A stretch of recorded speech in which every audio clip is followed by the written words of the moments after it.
It's not been a great week this week. After my walk on Tuesday, I felt really quite unwell and I haven't walked again until today. Today I managed a mile.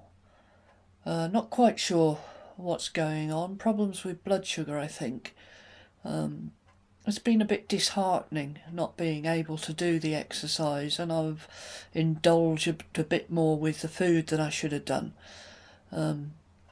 But having said all that, that was last week. There's a new week ahead. And in the past I might have given up at this point, but I'm not going to give up. I'm going to keep pressing on. So, starting again tomorrow with the exercise plan, being careful with my eating again.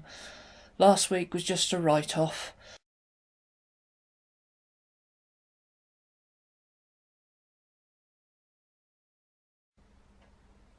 Now we're starting again. And I am going to achieve what I set out to achieve. I am going to get fitter and healthier, and I am going to do that half marathon in October 2018.